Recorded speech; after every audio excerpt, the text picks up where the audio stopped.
जंगल के सन्नाटे के बीच वो घर अकेले ही सांसें थामे खड़ा था, जहाँ पिछले 1 महीने से बहुत ही अजीब अजीब सी चीजें घट रही है। जैसे ही आधी रात गुजरती, इस घर की लाइट्स अपने आप ही थरथराने लगती, घर के अंदर से बच्चे के रोने की आवाज आने लगती और बाहर जंगली भेड़िए और कुत्ते भी हरकत में आ जाते। चमगादड़ों का झुंड घर के चक्कर काटने लगता और कांच खिड़कियों से ऐसे टकराते जैसे घर के अंदर घुसना चाहते हो।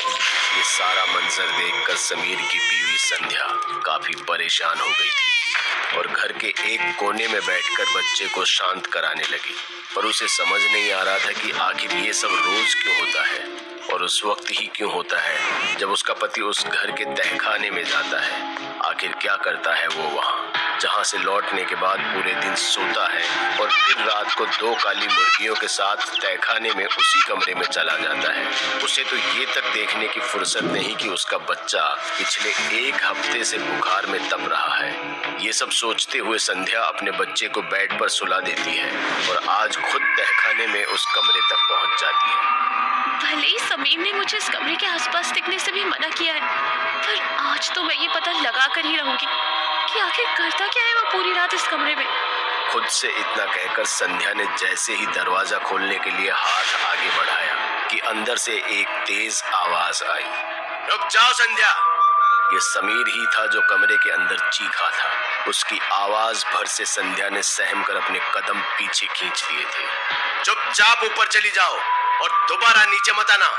समीर के तीखे लहजे ने संध्या के दिल को तोड़ दिया। वो रोते हुए ऊपर आ गई और बुखार से तपते अपने बच्चे को सीने से लगाकर रोने लगी। मुझे नहीं पता तुम क्या कह रहे हो समीर। माना कि हमारा सब कुछ छिन गया, पर इसका मतलब ये तो नहीं कि तुम अपनी बीवी बच्चे को ही भूल जाओ। क्या इसी दिन के लिए मैंने सबसे लड़कर तुमसे शादी की थी? खुद से ही सारी बातें कहते हुए संध्या और तेजी से रोने लगी। उधर तहखाने के कमरे में बंद समीर काले फर्श पर बने गोल घेरे के अंदर अर्धनग्न बैठा हुआ था। उसके सामने 2 बेजान और नौलुहान काले मुर्गे पड़े हुए थे। एक थाल में सिंदूर और सामने अष्ट ज्योत जल रही थी और वो किसी तंत्र साधना की तैयारी में लगा था, जिसके बारे में संध्या को भनक भी नहीं थी, बल्कि उसके मन में अनगिनत सवाल थे कि आखिर समीर उस कमरे में करता क्या है और क्यों। इस घर में आने से पहले वो बिल्कुल ठीक था, तो फिर अब क्या हो गया उसे। दरअसल जंगल के इस घर में समीर लेनदारों से बचने के लिए छुपा हुआ था, जो उसकी जान के दुश्मन बन गए थे, क्योंकि समीर ने अपने बिजनेस के लिए कई लोगों से करोड़ों रुपए उधार लिए थे। पर फैक्ट्री में आग लग जाने की वजह से उसका पूरा बिजनेस ठप हो गया, जिसके बाद अब उसके अकाउंट में सिर्फ नाम के पैसे बचे थे, जिससे उसका खुद का घर चलाना भी काफी मुश्किल हो गया था।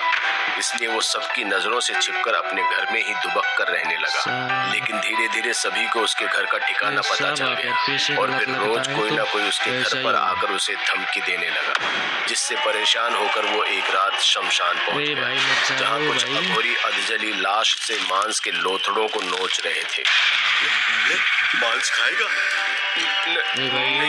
घूर क्यों रहा मूर्ख? चल आगे निकल। मुझे अघोरी नंदा से मिलना है, वो उधर पीपल के पेड़ के पास साधना में लीन है। चल जा। अघोरियों से अघोरी नंदा का पता जान समीर सीधा उसके पास जाने को चल दिया। उसके पास जाते ही समीर हाथ जोड़कर उसके सामने खड़ा हो गया, पर उसने अपने मुंह से एक शब्द भी नहीं कहा, क्योंकि जिस दोस्त ने उसे वहां भेजा था उसने उससे कहा था कि उनके पास कुछ कहने की जरूरत नहीं है। इसलिए समीर चुपचाप अघोरी को निहारने लगा, जो इस मुद्रा में था मानो जैसे कि वो किसी से सवाल कर रहा हो, और फिर वो ऐसे चुप हो गया जैसे किसी की बात सुन रहा हो। पर समीर को वहां उस अघोरी की अकेले कोई दिखा ही नहीं। ज्यादा सोच मत बच्चे, तो उस दिव्य शक्ति को नहीं देख पाएगा। किसे बाबा? यक्षिणी। मैंने कई यक्षिणी को सिद्ध किया है, जो मेरी हर मुश्किल में साथ देती है। मतलब यक्षिणी के पास हर समस्या का हल होता है? साथ देती है क्या? निसंदेह, वो चाहे तो तेरी हालत को पल में बदल दे। अगर ऐसा है तो मुझे एक यक्षिणी दे दो बाबा, मैं इस वक्त बहुत मुसीबत में हूँ। इसको भी चाहिए इस बात से अघोरी नंदा क्रोधित होता हुआ बोला, अरे मूर्ख, यक्षिणी मिलती नहीं, उसे साधना पड़ता है। गाइस और तुझ जैसे सामान्य आदमी के लिए ये संभव नहीं। ढूंढी बाबा। बाबा जी, एक लाचार इंसान जिसके पास अब खोने के लिए कुछ नहीं बचा है, वो किसी भी हद से गुजर के असंभव को संभव कर सकता है। आप बस बताइए कि साधना कैसे करनी है। मरने की बहुत जल्दी है। खोने के लिए तेरे पास बीवी और बच्चे, इसलिए भूल जाइए सब और उनके बारे में सोच। सिर्फ सोचने से कुछ नहीं होता है बाबा। अगर यक्षिणी की वजह से सब ठीक हो जाएगा तो वो भी खुशी ही रहेंगे। आप बस मुझे यक्षिणी की साधना का मार्ग बताइए। मरने की जल्दी है तो जा। ठीक है, तो सुन, यक्षिणी की साधना 40 से 50 दिन की होती है। इस साधना को रात को बंद कमरे में या शमशान घाट में कर सकते हैं। जिस भी कमरे में यक्षिणी की साधना करेगा, ध्यान रहे कि साधना पूरी होने तक परिवार का कोई भी सदस्य उस कमरे में ना आए। और उस दौरान तू किसी भी मंदिर में नहीं जा सकता है। आप सभी लोग मेरे को सपोर्ट किसी करना। भी देवी या देवता की तस्वीर भी नहीं होनी वीडियो चाहिए। पसंद आ रहा है तो और जिस दिन इसको तेरी लाइक, साधना सब्सक्राइब का अंतिम कर दिन देना। होगा, उस दिन यक्षिणी साक्षात सामने प्रकट होगी। पर ध्यान रखना, यक्षिणी को पत्नी या प्रेमिका के रूप में कभी भी सिद्ध मत करना, वरना तेरी बसी बसाई जिंदगी जहन्नुम हो जाएगी। इसलिए यक्षिणी की सुंदरता के मोह में फंसे बिना उसे माँ या बहन के रूप में साधना। अघोरी की बात सुनकर समीर कुछ सोचने लगा था और फिर उसके ख्याल में अपना जंगल वाला घर याद आता है, जिसके बारे में किसी को पता नहीं था। इसलिए बिना किसी रोक टोक शांति से साधना करने के लिए वो जंगल के घर का तहखाना वाला कमरा चुनता है। और आज उसकी साधना का आखिरी दिन है, इसलिए वो सारी तैयारी करने के बाद आंखों को बंद कर बॉडी कैसे बंद है भाई? साधना करने से बॉडी बन जाता तो सब बॉडी विलर हो जाता। आगच्छ स्वाहा स्वाहा। ओम ह्रीं यक्षिणी आगच्छ स्वाहा। आजा आजा यक्षिणी आजा। ओम ह्रीं यक्षिणी आगच्छ स्वाहा। कैसे मंत्र पढ़ता है? ओम ह्रीं भाई यक्षिणी आगच्छ स्वाहा। धीरे बोल भाई, धीरे बोल, धीरे बोल। समीर, अपनी साधना समाप्त आ कर। गई, आ गई। मैं तुम्हारी विश्व सुंदरी आ गई। एक एक शब्द आ समीर गई। के कान में ऐसे फूटे जैसे आसमान पापा से की तारे परी आ गई, बरसते। पापा की परी। फिर जैसे ही उसने अपनी आंखें खोली तो सामने यक्षिणी को पाया, जिसे देखते ही समीर ऐसे सम्मोहित हुआ जैसे आज से पहले उसने ऐसी खूबसूरती कहीं देखी ही नहीं। हाँ, भूत। क्या हुआ समीर? इस कुछ लड़के बोल को भी क्यों नहीं भूत को खूबसूरत क्या दिख रहा है। तुम्हें मुझसे कुछ नहीं चाहिए? बोलो। यक्षिणी का हर शब्द समीर को ऐसे सम्मोहित कर रहा जा था भाईजान, कि मरने वो के अपने लिए जा। मूल उद्देश्य से भटकने लगा था। अब उसकी आंखों में सिर्फ और सिर्फ यक्षिणी घूम रही थी और फिर इसी भाईजान, उत्तेजना में उसके मुंह मरने से के लिए निकल जा गया। भाई, मरने के लिए जा। यक्षिणी के लिए तो सब मुमकिन है। अगर यक्षिणी ही मेरी हो जाए तो मेरे लिए तो कुछ भी मुश्किल नहीं होगा। मरने के लिए जा तो रहा आज है से साले। ये यक्षिणी भोसड़ी। तुम्हारी हुई। अब तुम्हारी इच्छाएं ही मेरी नियति होगी। लेकिन क्या मरने की यक्षिणी? क्या जल्दी है? अब मेरे सिवा तुम किसी और औरत को आंख उठाकर भी नहीं देखते, साले इसको फिर मरने की चाहे वो बहुत जल्दी है। तुम्हारी बीवी ही क्यों ना हो। ये सुनते ही समीर के होश उड़ गए थे और तभी उसे अघोरी की कही हुई बात याद आ गई। पर ध्यान रखना, यक्षिणी को पत्नी या प्रेमिका के रूप में कभी भी सिद्ध मत इसको करना, पत्नी चाहिए। वरना तेरी बसी बसाई जिंदगी जहन्नुम हो मतलब ही जाएगी। नहीं इसकी बीवी बच्चे का। पर अब वो यक्षिणी को मना भी तो नहीं कर सकता था, इसलिए चुपचाप वो यक्षिणी की बात मान लेता है साले और मरने उसे की बहुत तृप्त जल्दी है करने इसको। में मग्न हो जाता है। सुबह जब उसकी आंख वो खुलती क्या कर है रहा है भाई? तो उसे यक्षिणी की बात याद आती है कि अब उसे अपनी बीवी से भी दूर रहना है। लेकिन यक्षिणी के साथ रात गुजार कर अब उसे इस बात का थोड़ा भी दुख नहीं था कि उसकी बीवी उससे दूर हो जाएगी, क्योंकि वो तो अब उससे दूर जाने की तरकीब सोच रहा था। फिर जैसे ही वो ऊपर ये गया क्या बंदा है अच्छा। तो देखा कि उसकी बीवी बदहवास अपना सिर पकड़े बैठी थी। ऐसे मुर्दों की तरह क्यों खामोश हो? जल्दी ही सब ठीक हो जाएगा। इसको मारो भाई। सुनो, मुझे तुमसे कुछ बात करनी है। बीवी अब हम दोनों साथ हमारे शेष के दाम रातों रात 100 गुना बढ़ गए। लेनदारों का फोन भी आया था कि अब उन्हें तुमसे पैसे नहीं चाहिए, तुम उसे अपने बिजनेस में ही लगे रहने दो। क्या बात कर रही हो? सब ठीक हो गया, बिल्कुल पहले की तरह। देखा, ये मेरी साधना का नतीजा है। एक बात और, अब हमारा बच्चा इस दुनिया में नहीं रहा। संध्या के मुंह से ये शब्द सुनते ही समीर के कदम लड़खड़ा गए और वो अपने बच्चे की तरफ बढ़ा, जो बेजान बिस्तर पर पड़ा था। समीर के लाख बुलाने पर भी वो नहीं हिला। कैसे क्या हुआ? साला मार चुका कैसे हुआ? तेरा बच्चा। मेरे बच्चे को कैसे हुआ? संभाल कर भी नहीं रख पाई। किस तरह की औरत हो तुम? तुम मेरा बच्चा बाप हो। और मैं किस तरह की औरत हूँ? समीर, कभी अपने गिरेबान में झांक कर देखा है तुमने? अपना सब कुछ छोड़कर मैं तुम्हारे पास आई, तुम्हारी मुश्किल घड़ी में तुम्हारे साथ खड़ी रही, और तुमने क्या किया? हमें लाकर इस जंगल में पटक दिया, जहाँ न खाने को खाना है और न पीने को पानी। ऊपर से तुम महीनों से कहाँ हो, इसका कुछ पता नहीं। ऐसा बाप है तो बच्चा मरेगी ना। के बुखार से तपते तपते दम तोड़ गया, और तुम मुझसे पूछ रहे हो कि मैं कैसी औरत हूँ? तू मारना यार इसको। मुझे शर्म आती है कि मैंने तुम्हें चुना।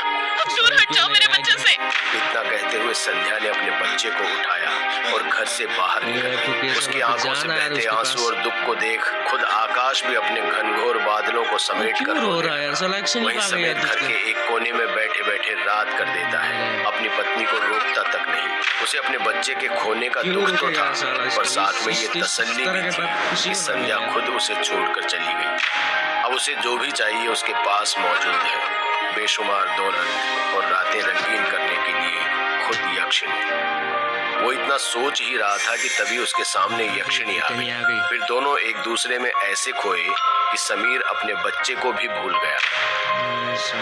देखते ही देखते समीर शहर का सबसे रईस आदमी बन गया। शहर के बीचों बीच बड़ा घर और महंगी गाड़ी। उसकी हर रात अब क्लब में गुजरने लगी, और कल तक जो लोग उसे मारने के लिए ढूंढते फिर रहे थे, वो अब समीर से एक मुलाकात के लिए अपनी पैरवी लगा रहे थे।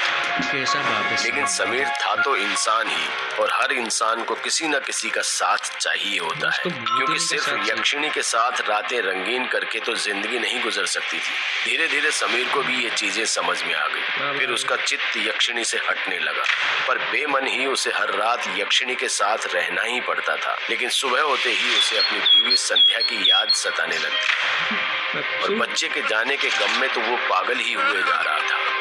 इसलिए एक रात उसने यक्षिणी को छूने से भी मना कर दिया।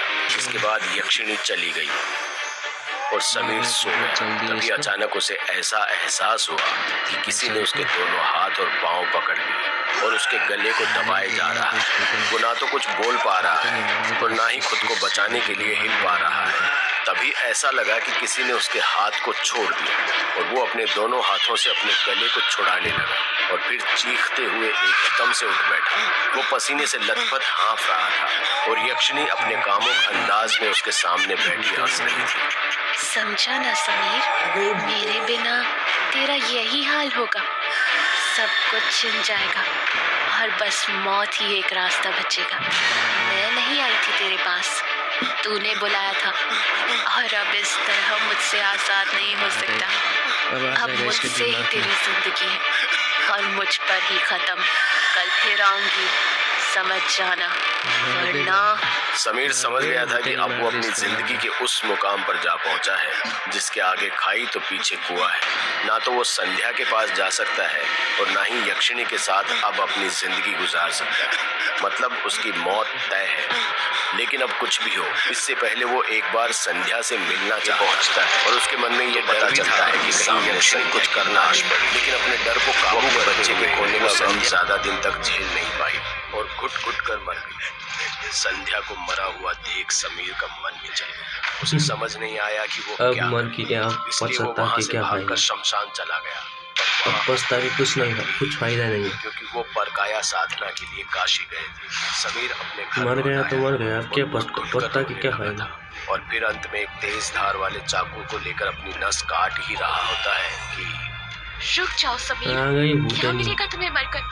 तुम्हें तो यही उसी ऐशो बात आराम मत की सुन, जिंदगी उसके चाहिए थी वजह ना। से तो आज मेरा ये रूप, तेरा घर उजड़ तो गया अब है। क्या हुआ?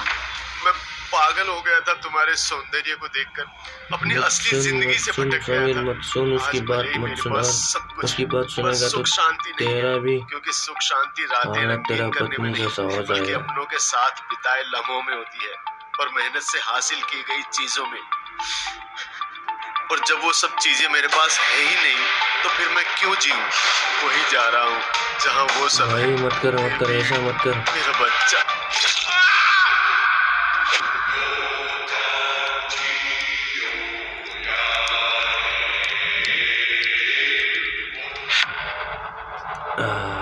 दोस्तों, अगर आपको हमारी कहानी अच्छी लगी हो तो अगर आपको ये वीडियो पसंद आया तो लाइक सब्सक्राइब कर देना भाई। मेरा फर्स्ट वीडियो है इस यूट्यूब चैनल में, आप सभी सपोर्ट करोगे आशा रखता हूँ। बैकग्राउंड आवाज़ के लिए सॉरी, मैं अच्छे से वीडियो नहीं कर सकता, अच्छा से वीडियो करना नहीं आता, लेकिन मैं पूरा कोशिश करूँगा आप सबके इंटरटेन करने के लिए। बैकग्राउंड म्यूजिक के लिए, बैकग्राउंड साउंड के लिए आप सभी को अगर बैकग्राउंड आवाज़ आ रहा है तो माफ़ करना, मेरे पास अच्छे मोबाइल अच्छे रिकॉर्डर नहीं है, इसलिए बैकग्राउंड आवाज़ आ रहा है, माफ़ करना मुझे। अगर ऐसे वीडियो चाहते हो तो लाइक सब्सक्राइब कर देना और बेल आइकन भी प्रेस कर देना। मैं ऐसा ही वीडियो और लाते रहूँगा और कुछ गेम का वीडियो भी लाऊँगा।